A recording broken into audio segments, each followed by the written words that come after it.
Mosqueiro, Pará, 11 de julho de 1961. É meu intuito deixar nessas páginas algumas passagens da minha vida, para que ao ir-me deste mundo, os meus 6 filhos tenham maior lembrança da que foi a sua mãe. Aracy Sampaio.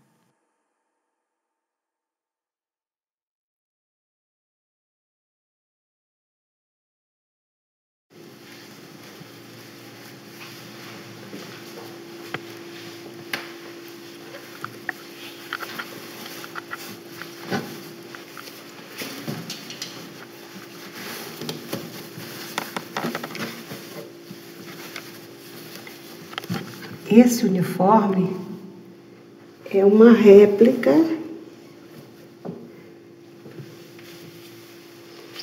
do uniforme que elas utilizaram na formatura aqui em Salvador, na 6ª região, quando elas terminaram o curso de enfermagem na Cruz Vermelha. A criação do Corpo de Saúde da FEB, ela foi dentro do contexto da mobilização do Exército para mandar à Itália. Inicialmente, a previsão era mandar 3 divisões de infantaria, que no final das contas redundou em somente uma, que foi a Divisão de Infantaria Expedicionária, ou a 1ª Divisão de Infantaria. E neste contexto, para dar suporte aos feridos que fatalmente viriam no front, foi criado o Corpo de Saúde do Exército. E dentro do Corpo de Saúde estavam inseridas as enfermeiras da FEB. Então, e foram 67 enfermeiras no Exército e mais 6 enfermeiras na FAB. Total de 73 enfermeiras que partiram para a Segunda Guerra Mundial. Sou sertaneja baiana, nascida a 19 de outubro de 1917, na cidade de Barreiras, Alto Sertão, banhada pelo Rio Grande. Trabalhei no Hospital Santa Isabel e no da Cruz Vermelha. Quando o Exército abriu o voluntariado para mulheres, inscrevi-me no curso de adaptação ao Exército. Era uma recordação de tudo o que havia aprendido no curso de enfermagem, além dos conhecimentos sobre tudo o que compõe o Exército. Na verdade, o Exército brasileiro não tinha, de maneira nenhuma, o corpo feminino. O que já acontecia em países da Europa e nos Estados Unidos. E como eles já estavam na guerra já há muitos anos, e o Brasil só entrou já bem adiantado, o próprio comandante americano solicitou que eles tivessem o corpo de enfermagem feminino. Até porque as enfermeiras americanas já estavam cansadas, já desde o início, né? E, com isso, cada região do Brasil abriu o voluntariado. Quando a gente pensa em guerra, a primeira coisa que a gente pensa é que, se eu tiver opção, eu escolho não ir, né? Que é o que a maioria dos homens recrutados, por exemplo, tentaram, renunciar à guerra. Então, o que me tocava era exatamente saber o que levou essas mulheres a querer ir à guerra, a se voluntariar.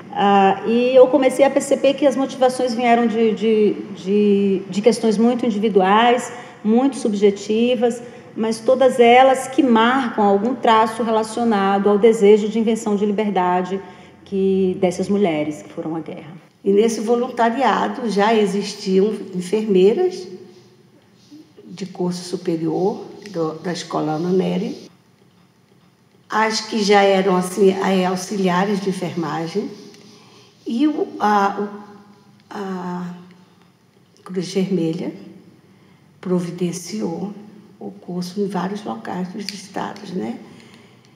A partir disso, com esses cursos, elas fizeram de adaptação ao Exército, o de voluntárias socorristas, e começaram a trabalhar nos próprios hospitais.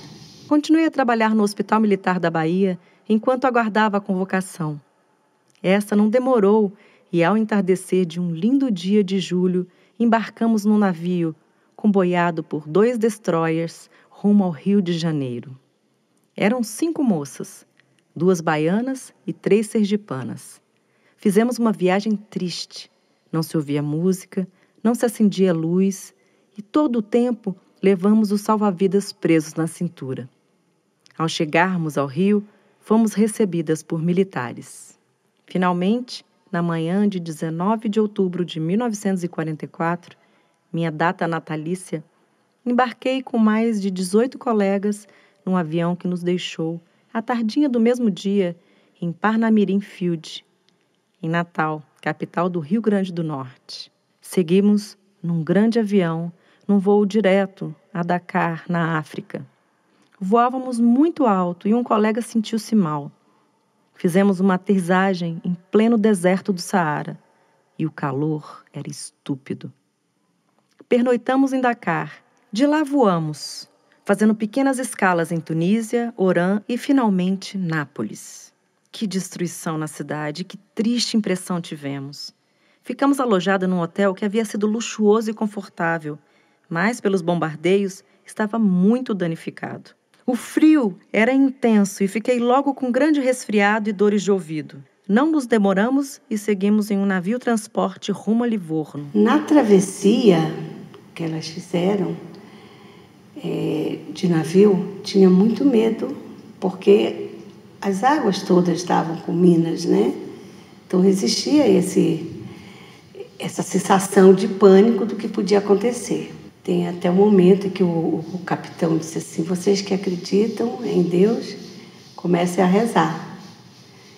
E também eles fizeram uma animação para que todo mundo descontraísse na hora.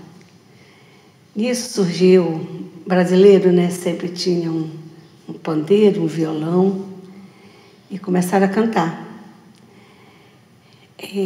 A minha mãe, sendo filha de maestro, e ela tocava flauta transversal e cantava. Ela cantou uma música que foi assim, da época, muito conhecida, que era Maria Helena. Tanto que quando chegaram no porto, os fotógrafos e jornalistas entraram já perguntando quem tinha sido a cantora. E essa foto, ela foi publicada numa revista italiana. E é muito interessante que em todo o universo que elas estavam, de dificuldade, a foto, elas estão todas sorrindo e fazendo ver da vitória. Era um contraste. Eles já tinham certeza, sem nenhum costume do que era uma guerra, mas eles foram para lá com a certeza de que seriam vitoriosos. E foram. Maria Helena, és tu, a minha inspiração. Maria Helena, vem ouvir meu coração.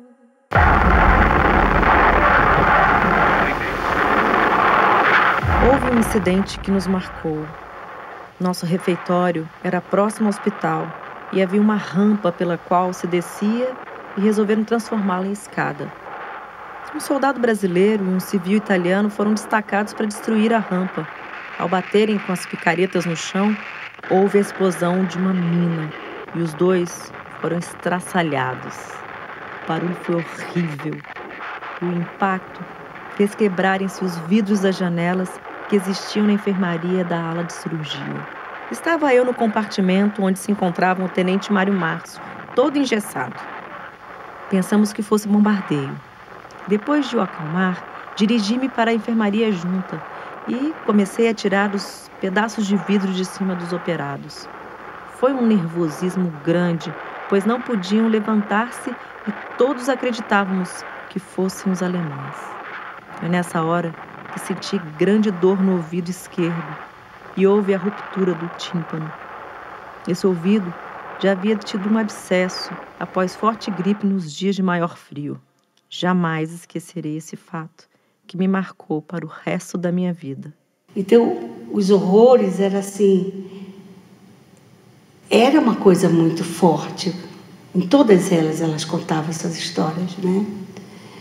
Ao mesmo tempo que elas eram as enfermeiras, elas escutavam, eram as confidentes, eram conselheiras.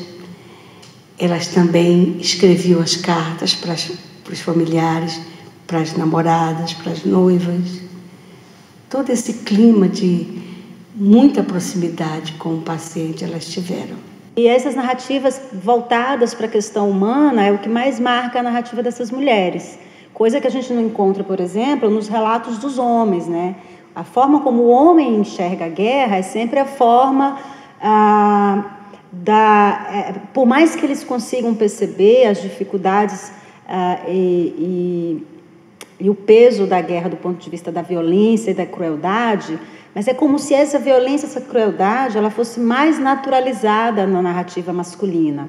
O que sobressai na narrativa masculina é sempre o discurso do vencedor. Então, evidencia-se muito mais as batalhas que o Brasil conseguiu vencer na Itália, o grande apoio que o Brasil conseguiu dar ao exército norte-americano, com essa participação dele, e muito mais essas conquistas, esse sucesso, que a própria circunstância violenta e cruel, que a face violenta e cruel que a guerra revela. Então, no Brasil mesmo, houve assim uma certa discriminação, inclusive com falas indelicadas, do tipo assim, o que essas mulheres vão fazer lá?